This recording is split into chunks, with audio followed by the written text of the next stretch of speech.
తెలుగువారి తొలి పండుగ ఉగాది తర్వాత వచ్చే పవిత్రమైన పండుగ ఏది తెలుసా? ఒక్కసారి రామ అనే నామం జపిస్తే సహస్ర నామం ఫలితం వస్తుందంటే ఆ రాముడి యొక్క జన్మదినం ఎంత పవిత్రంగా ఊహించండి. ఈరోజు ఈ వీడియోలో శ్రీరామనవమి అసలు విశిష్టత, సీతారాముల కళ్యాణ రహస్యం, వడపప్పు పానకం ఆరోగ్య ప్రయోజనాలు మొత్తం వివరంగా తెలుసుకుందాం. శ్రీరామనవమి విశిష్టత. శ్రీ మహావిష్ణువు 7 అవతారమైన శ్రీరాముడు అయోధ్య రాజు దశరథ మహారాజు కౌసల్యాదేవికి జన్మించాడు. త్రేతాయుగములో చైత్ర శుద్ధ నవమి పునర్వసు నక్షత్రం మధ్యాహ్నం 12 గంటలకు శ్రీరాముడు అవతరించాడు. అందుకే ఈ రోజుని దేశవ్యాప్తంగా శ్రీరామనవమి ఘనంగా జరుపుకుంటారు. ముఖ్యంగా అయోధ్యలో జరిగే వేడుకలు అద్భుతంగా ఉంటాయి. లక్షలాది భక్తులు రాముని దర్శనం కోసం ఎదురు చూస్తూ ఉంటారు.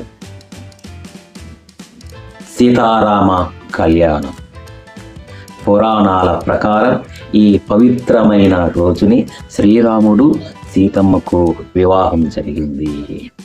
అందుకే ప్రతి రామాలయంలో సీతారాముల కళ్యాణం అంగరంగ వైభవంగా జరుగుతుంది. భక్తులు ఉపవాసం ఉంటారు, రామాయణం చదువుతారు, శ్రీరామ జయరామ జపం చేస్తారు. శ్రీరాముడు, సీతమ్మ, లక్ష్మణుడు, హనుమంతుడు కలిసి పూజిస్తారు. కొందరు విశ్వాసం ప్రకారం అరణ్యవాసం తర్వాత పట్టాభిషేకం కూడా ఇదే రోజున జరిగిందంట. వడపప్పు పానకం. శ్రీరామనవమి అంటే వడపప్పు పానకం ఇవి తప్పనిసరిగా ఉండాలి. పానకం ఎలా చేస్తారు?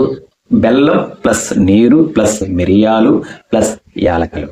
ఇది ఎందుకు ముఖ్యమంటే వసంతకాలంలో వచ్చే వేడి తగ్గిస్తుంది, గొంతు సమస్యలను తగ్గిస్తుంది, శరీరానికి శక్తిని ఇస్తుంది.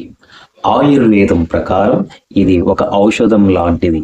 అందుకే భక్తులు శ్రీరామునికి నైవేద్యంగా సమర్పిస్తారు.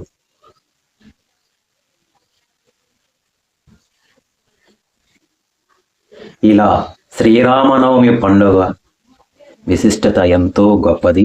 మీరు కూడా సీతారాముల కళ్యాణాన్ని చూస్తారా? పానకం చేస్తారా? కామెంట్స్లో తప్పకుండా చెప్పండి. వీడియో నచ్చితే లైక్ చేయండి, సబ్స్క్రైబ్ చేయండి, మీ ఫ్రెండ్స్కి షేర్ చేయండి. మరిన్ని ఇలాంటి భక్తి వీడియోస్ కోసం ఆనందరావు ఎరకం వ్లాగ్స్ ఛానల్ని మీరు ఫాలో అవ్వండి. జై శ్రీరామ్, జై శ్రీరామ్.